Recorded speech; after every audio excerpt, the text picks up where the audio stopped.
Hello everybody and welcome back to my YouTube channel. As you can see, I have Jackson in my arms and he is not very happy at the moment. So I don't know how long I'm going to get through this video, but I figured that I should come on here and I should update everybody on what's going on. It has been super crazy since the last time that I updated pretty much anything.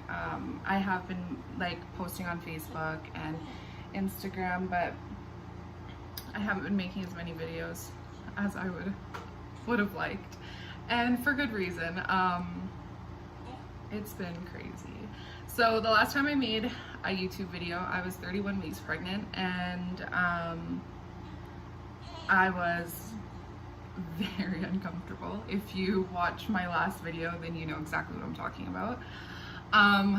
And it's just so crazy to think back and see how much has changed and what my family has gone through since then. It has been seriously insane.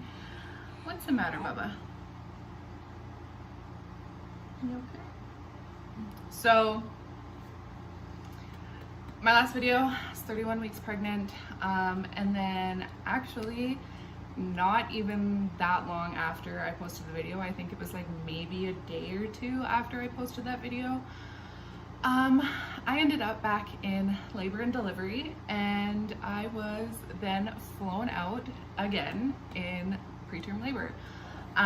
So in the first video I told you guys that I had gotten flown to Edmonton for threatened preterm labor, which basically means that my body was contracting, but I wasn't having any changes, which was good because that meant that he probably wasn't going to be coming anytime soon.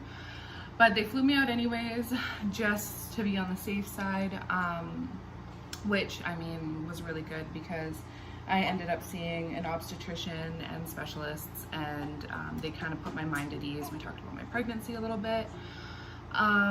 So that was what I talked about in that last video. And then I, like I said, ended up in labor and delivery again. And sorry about the lighting. This is really not how I expected to do this video, but Cameron is out with my dad right now, and Steven is at work, and Jackson is just doing what Jackson does. So I figured that I may as well just get it over and done with. And so that's what I'm gonna do. Well, that's what I'm gonna try to do. So I woke up, I don't even know the dates. I woke up one night, it was like 2 in the morning, and I was having really bad like lower back pain and really bad stomach cramping. It didn't feel like contractions, like I didn't feel like I was in labor, but it was just like really uncomfortable. I thought that I had just like gotten the stomach flu or something. So I got up, I went pee, I drank some water, I took a Tylenol, and then I just went back to bed because I was like it's fine. I wasn't too worried because they didn't feel like contractions, they didn't feel anything. This is like 31 weeks, so my uterus wasn't really like large enough to feel anything if like they were real contractions because my uterus was so small. But I wasn't in pain, like contraction pain. I was just, my stomach hurt, my back hurt, so I just went back to bed. And then when I woke up in the morning, I had actually gotten woken up by like a stabbing pain in my back, which was like really scary. So I ended up calling my midwife. I got up out of bed, got Cameron up. I called my midwife, and I was just kind of like, what do you want me to do? And essentially she said that because of my threatened preterm labor, like 4 weeks before that, not even, that I was to go into labor and delivery and get hooked up with a non-stress test and all of that fun stuff. So I ended up doing that. And then the non-stress test showed that I was actually indeed having contractions. And like I said, they weren't painful, they weren't, like I didn't even really feel them. Like I felt them, but they just felt like Braxton Hicks. And I had had Braxton Hicks my whole pregnancy pretty much. So I didn't really think anything of it. I didn't really think that anything was going to come of it. But I went in, it was early in the morning. I got my cousin to watch Cameron, and then I ended up going to the hospital with my mom. Stephen was at work, and they told me that I was having contractions and that they needed to give me medication to stop my contractions. And if you watched my last video, then you know that the medication that they gave me to stop the contractions the first time I got flown out made me really, really sick. I had really terrible, terrible. I will never forget the feeling. Side effects. It made me super, super sick. So I was terrified to get this medication again. Stephen ended up coming in from work, and then we ended up getting admitted overnight. I had an emergency ultrasound booked for that day. We went down, they measured the length of my cervix, they measured like how dilated I was, all of that sort of stuff, and everything was looking like it was okay, but they needed to keep me in from the time of my first check.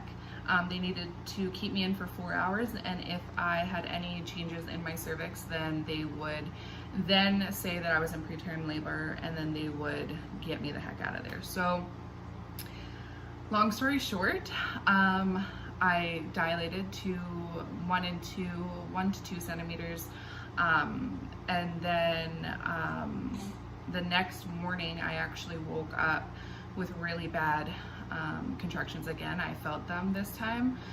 So they got me prepped. They actually took me into a delivery room, which was pretty terrifying. But I was able to like keep my shit together, which is so weird.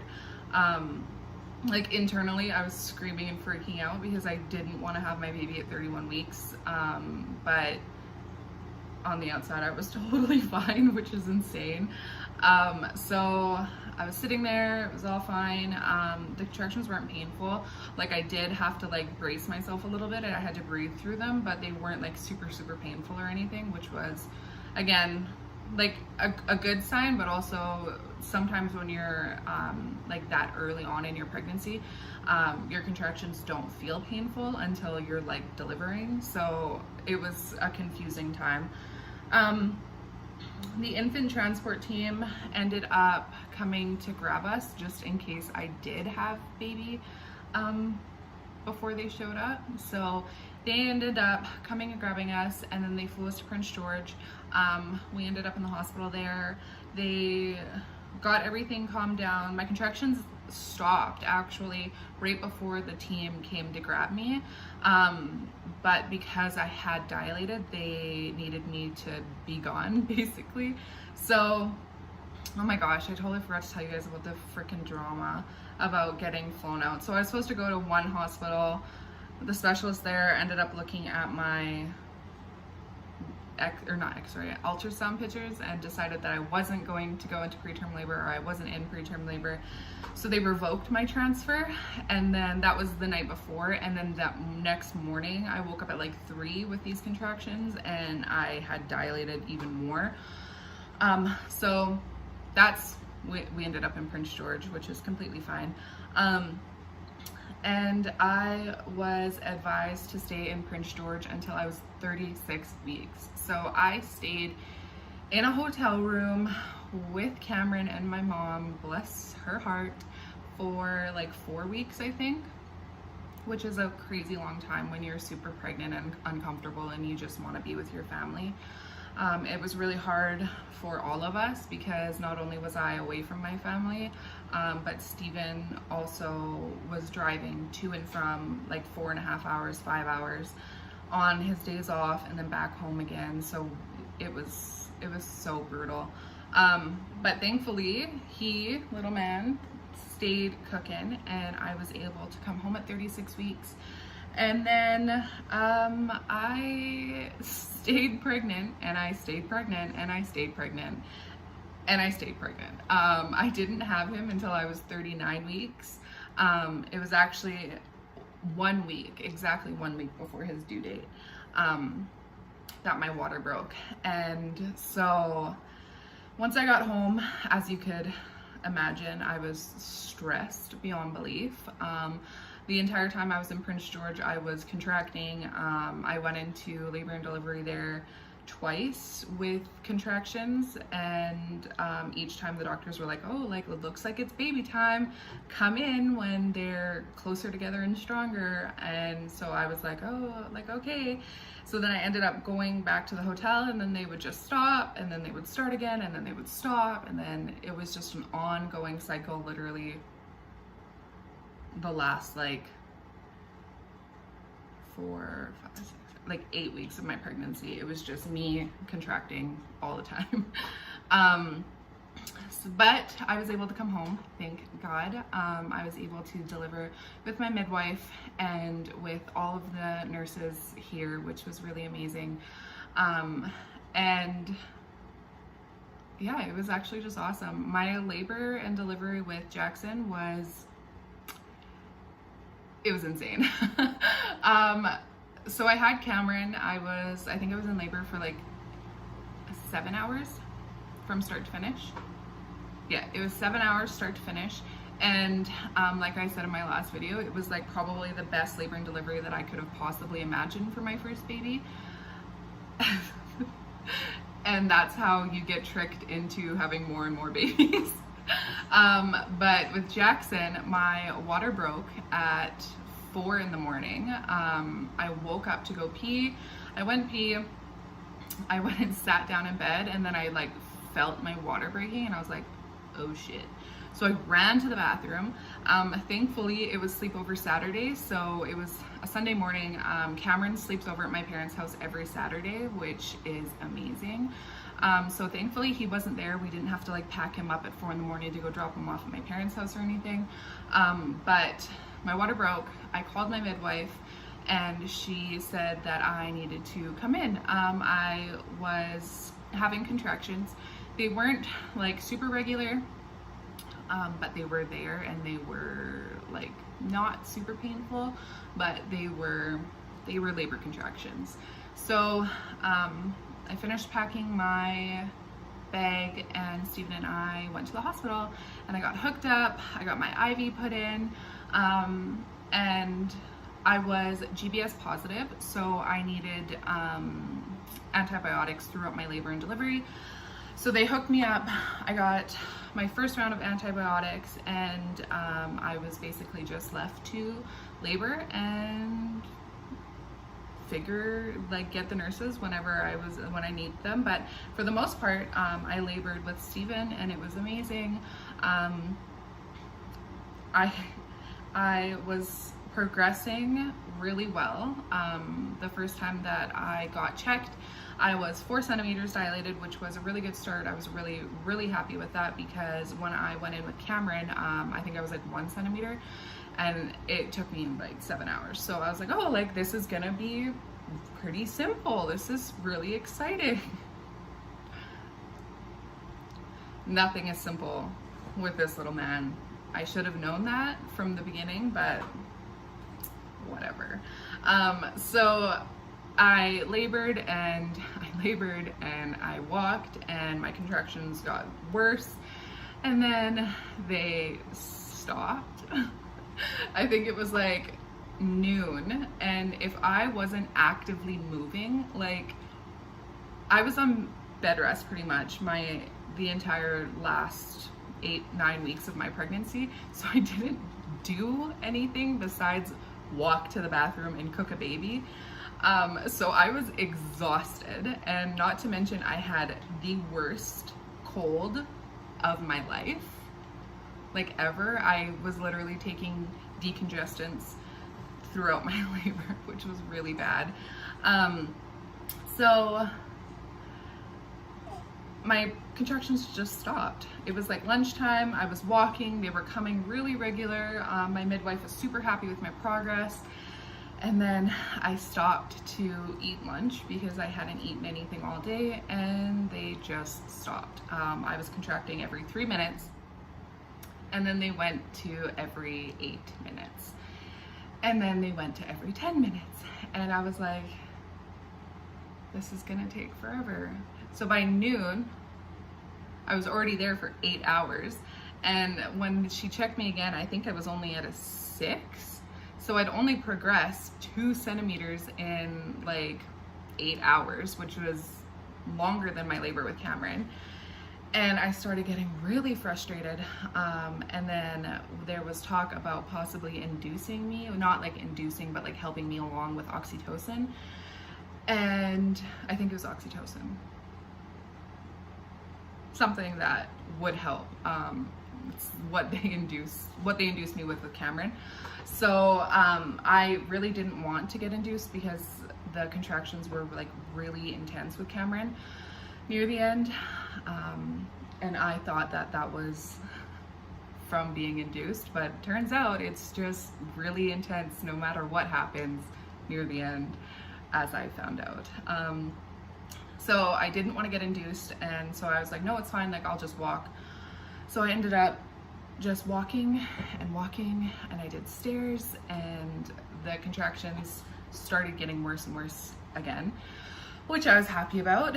And then it was like, I think it was like 5 or 6. So it was like 5 or 6, and my contractions, I had been laboring, I was like in hard labor for quite a while. And the thing with my contractions is that they never got like super painful, super close together, like 3 minutes apart, lasting a minute. They were never like that. They were regular, like we knew. My sister was actually there with my mom and Steven, and she was timing them, and they never got to like the true labor contractions. So I was getting super frustrated, and then they just like changed. They were like super painful before, and then I had a contraction, and then I sat down and I was like, okay, I have a few minutes to rest. And then not even a minute later, I had another really long painful contraction, and then they came again at 2 minutes, and then it came again like another minute after, and they were just like boom, boom, boom, like super quick. And I tried to do it with no pain meds, and my midwife was super awesome. So she got me in the shower. I labored in the shower for a little bit, and then it just got to the point where I was so exhausted from the pregnancy and from labor, and I was like, give me pain meds, like right now. And I actually asked for an epidural because I got out of the shower, I went and laid down on the bed, I asked her to check me. I was like, I want to know where I'm at so I can prepare myself, I can make a plan. So she checked me, and I was literally 7 centimeters, and I was like, I can't do this, like I can't do it. I was so exhausted. So I got them to call the anesthesiologist for an epidural. I was like, give me an epidural, let's get this over and done with. I have put my time in. So they called the anesthesiologist, and in the meantime I was still having really painful contractions. So they decided to give me a shot of fentanyl. They didn't want to give me like a full dose, so I don't even think they gave me a full dose of fentanyl, but it was enough to like relax me because I was panicking, I was in so much pain, I was so exhausted. It was just like not a good time. So in between contractions, I was like literally laying there just like almost sleeping, and I just was like, I have to push, and my midwife was like, okay, do what your body is telling you to do. She was really amazing. With Cameron, I was told not to push, and it was painful, like you can't not push. So having her tell me to push, I was like, okay. So I started pushing, and then I was terrified to push because I didn't know, it was like 4 minutes before I was only 7 centimeters. So I didn't want to push and end up hurting myself, but my midwife was like, I won't let you hurt yourself, like it's okay. I was still panicking. It was not a fun time. So I'm pushing, and then she gets her gloves on, she comes in and she's like, okay, I'm gonna check you again. And she looks at the nurse and she's like, she's gonna push this baby out. And I was like, oh my God, like, oh my God. So Steven was here, my mom was here, they're holding my legs. I ended up just like completely giving up. I was like, no, I can't do this, I can't push anymore. And I tried to close my legs while the baby was right there, because like in my mind, he was like not coming. So I tried to close my legs. My mom and Steven ripped my legs up and they're like, no, like his head is right there. You need to push. Steven wanted to deliver Jackson. He wanted to be the one to catch him. But I was way too panicky that when the midwife asked him if he wanted to catch the baby, he was like, no, like it's okay, like you do it. I gotta be here for my wife because she's batshit crazy. Not that he said that. So I ended up pushing. I pushed like maybe 4 times and he was delivered and I was so exhausted. Like I said, I was really sick. I had a really bad head cold, or what I thought was a head cold. Cameron was really sick. Turns out it was RSV. It wasn't just a head cold, it was RSV. But we didn't know that at the time, obviously. So I was super exhausted, super tired. I just delivered my baby and I just wanted to sleep. Like, I felt so bad because I wasn't able to be fully present, like there with him at the time because I was just so exhausted. I didn't even like fully like bond with him until 4 o'clock in the morning. I had him at 7:30 and I wasn't able to like acknowledge, like that sounds bad, not acknowledge, like obviously I knew I had a baby, I just pushed him out, but I wasn't like mentally there enough to like have that bond with him until 4 in the morning, which I'm told is like completely normal. I felt like such a piece of shit when I first like was thinking about it. I was like, wow, I'm a terrible mom and I have to go get the baby. But yeah, I was like, I'm a terrible mom, oh my God. And on top of being sick, I just felt so terrible. So it's okay. Mama's here. So yeah, that's my labor and delivery story. I didn't have any complications, which was really awesome. I didn't even tear at all, which was amazing. He was born 6 pounds 3 ounces, I think.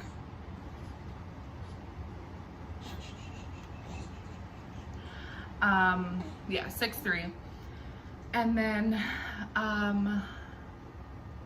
yeah, I had no complications. I was totally fine other than my head cold. And he nursed really well. He was just like a wonderful baby. Cameron was really little when he was born, so he was super high maintenance. We couldn't let him cry, we couldn't get him get too warm, or we couldn't let him get too cold, or he couldn't basically do anything. We had to make sure that he was okay at all times, which I mean, like you have to do anyway, but he was a very high maintenance baby. So we fed him every 2 hours on the nose. I wasn't able to breastfeed him because he was so small, they didn't want him to burn calories. But with Jackson, he was like a healthy weight. He was so amazing. He nursed like a champ. He like latched on right after he was born, which was amazing. And so it was like totally fine. He was a dream baby. We came home, Cameron was doing really well. We were doing really well. I mean, I was really tired. I ended up getting high blood pressure near the end of my pregnancy, and we had to like monitor that, and I ended up having high blood pressure postpartum as well. And on top of that, I was anemic, so I had to be taking iron supplements, so I was super tired, super lethargic, and all of that not fun stuff.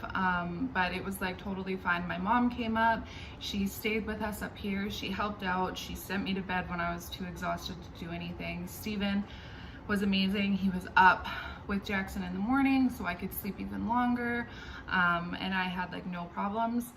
And then Jackson started having like a little runny nose, and I was like, oh, like he caught our cold, this is really terrible, whatever. Like, didn't really think anything. Texted my midwife and she's like, oh, like, is he breastfeeding okay? Does he still have like the right amount of dirty diapers? And I was like, yeah, like he's totally fine. He's not even acting sick. He has like good awake time. He sleeps really well. He's breastfeeding really well. The only thing that I noticed is that he has like a runny nose. And she's like, okay, we'll just keep an eye on it. And then she wanted me to go into our family doctor and just like kind of get checked out. And so we ended up doing that, and my doctor checked his breathing, listened to his lungs, and he was like, oh, like he's okay, it's just a cold, like don't worry about it. And I was like, okay, like that's fine. So we went home, we were sucking his boogers out, we were just making him comfortable. He never had a fever, so it wasn't like super alarming. And then he started like puking. So he would puke after every time I fed him, every time I nursed him, and it wasn't like a lot of puke, but it was still like he was still puking up phlegm. So I texted my midwife again, and she said just to keep an eye on it. And I ended up having a doctor's appointment the day after Jackson had his, and I went in and I was talking about like birth control and all of that postpartum stuff. And I also had to get my blood pressure checked because I did have high blood pressure. So our family doctor is amazing. He is incredible. I cannot even begin to explain how amazing he is. So I ended up bringing Jackson with me there, and our doctor was holding him and was snuggling with him while I was getting my blood pressure checked and while we were doing the checkup. And Jackson started like choking on his like phlegm, and so my doctor like flipped him over and like got him out, figured it, like he didn't like choke, he didn't puke, he just like, I don't know, he was like just having a hard time breathing essentially. So we finished up my appointment, and then my doctor looked at me and was like, I want him to go and get an x-ray done. And I was like, oh, like, okay, whatever. So I left there and I was like, oh, okay, like not thinking it was anything serious. Sorry about the lighting change. My dog started barking, and then I opened up the window and I realized that this is better lighting. So like I didn't think it was serious. I was like, okay, like they'll call me in what, like 2 days and then we'll get an appointment figured out. He's like, no, I want you to leave my office and I want you to go straight to the hospital and I want you to get an x-ray done. And I was like, oh, okay. So I like kept my shit together, got Jackson ready, changed his bum, left.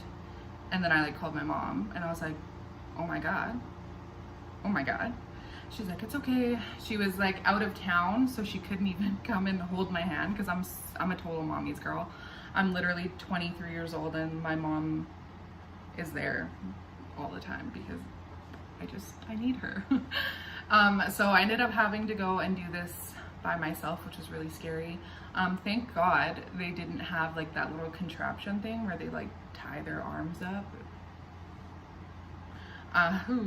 They actually were able to have me there and just like hold him, and we just held his arms up. So it was like a really good experience, thankfully. But so then we left, and my doctor before I left said that he would call me that evening with the results from the x-ray. So I was like, okay, perfect. Didn't think anything of it.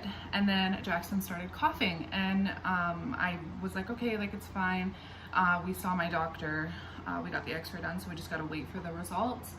And I just knew that there was something wrong because he wasn't acting sick, but he was sick. And everybody was like, oh no, like my mom was like, oh no, like it's okay, like babies get colds.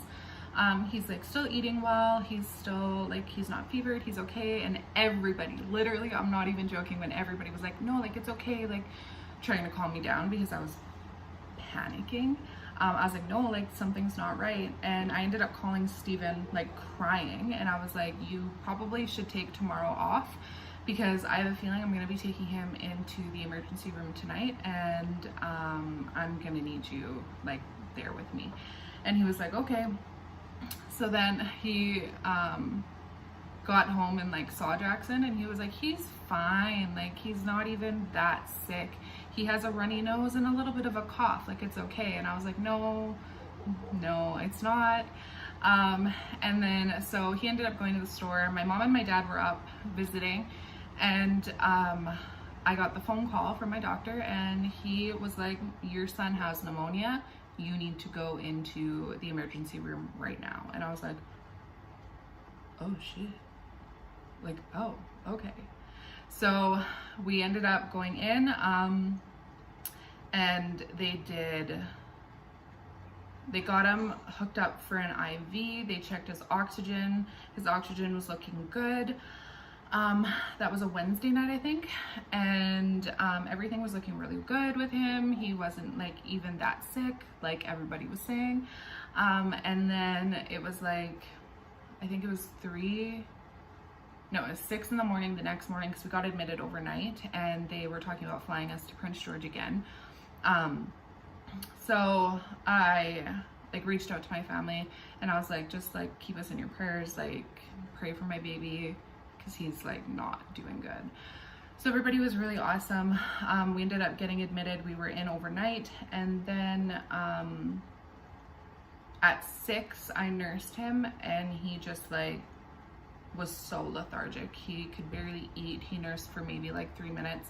And then he had like yellow puke. He like puked it all up and it was like yellow. And I was like, this is not okay. So then the infant transport team showed up. And I thought that they were just gonna load us into the airplane or into the ambulance and we were just gonna go.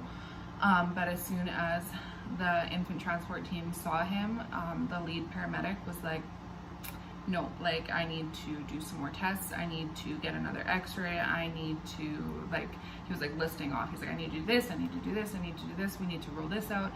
And like the whole time I was like kind of keeping my shit together, which is insane. And then, so they did tests for a while. They ended up getting him into the little incubator thing. Usually there's only one parent allowed to be flown out. But thankfully both of us, both Steven and I, were able to get flown out with Jackson because I would have completely not been able to handle it. I totally would not have been able to handle it at all if I had gone alone. I mean, I would have done it because you go into like survival mode.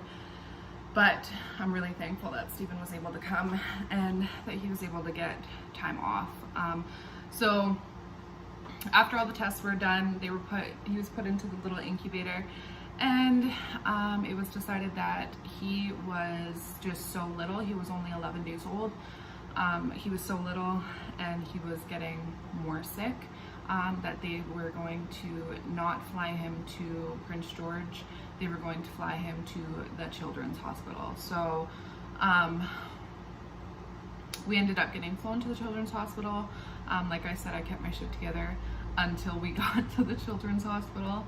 And he just got more and more sick, and it was honestly the most terrifying thing of my entire life.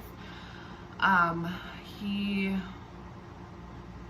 just like went downhill so quickly, and it's just like, even thinking about it now, it's just so crazy. So he wasn't able to nurse, he wasn't able to eat anything orally because he would just puke it up.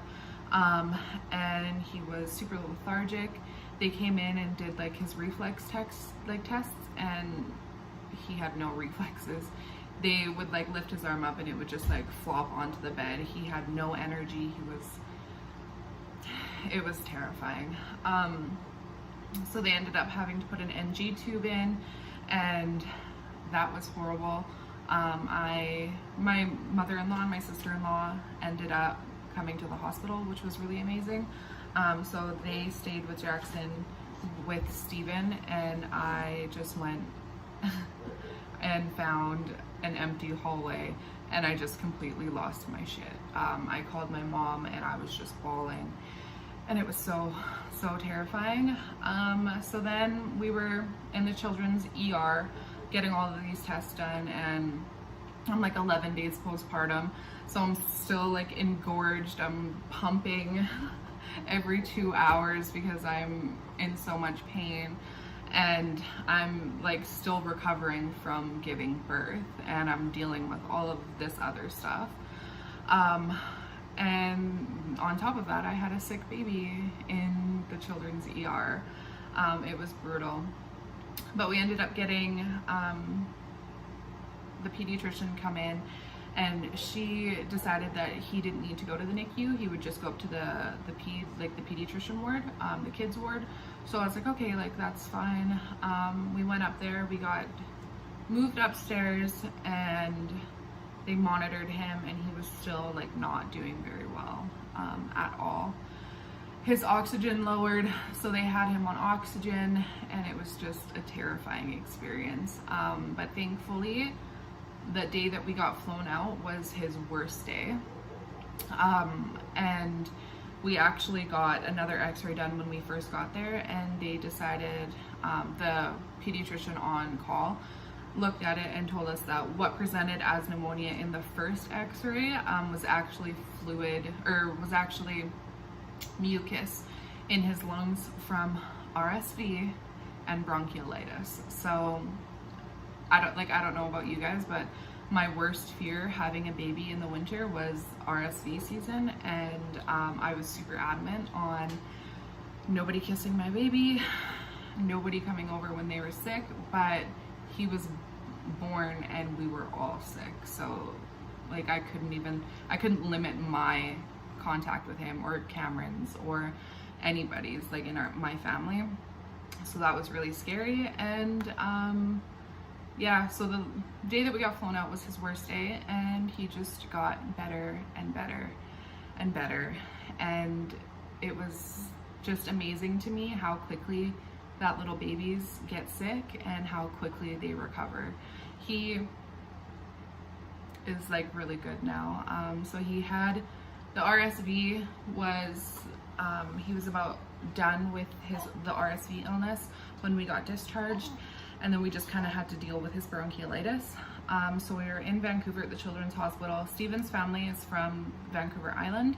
So we ended up just, after we got discharged, we went over to Stephen's parents' house for a few days, just while his cough was bad, because I didn't want to fly with him. And then I ended up just completely having a meltdown, and I didn't want to fly with him at all because all the germs, all the people, and then I didn't want to like bring him up in the air with his lungs like in so much pain already. I didn't know how that would affect him. So my mom flew down the day after. She flew down on the Friday, and she rented a car and we drove home, and it was so great to drive. My anxiety has been really bad. Yeah, I'll probably be dealing with the after effects like on my mental health for like a long time, like probably my entire life, because it was really terrifying. But my anxiety now is through the roof. I'm terrified of Cameron getting sick. I'm terrified of me getting sick. I'm terrified of Jackson getting sick. Stephen never gets the cold. Knock on wood. He never gets a cold. But I'm just like terrified of my baby getting sick again, which is completely normal. But yeah, so that's about that. I've been talking for so long that the sun has set. So I apologize for the lighting. I apologize for this hair. Like I said earlier, this is not how I intended to do this video, and I'm pretty sure I left out a ton of details that I wanted to include, but this video was like pretty hard to make. Talking about it was pretty difficult. But yeah, so that's about that. Thank you guys for watching. Be sure to follow me on Instagram or find me on Facebook so that you guys can keep up to date. I am hoping to start making videos regularly, and yeah. Thank you guys. Oh, I just scared it.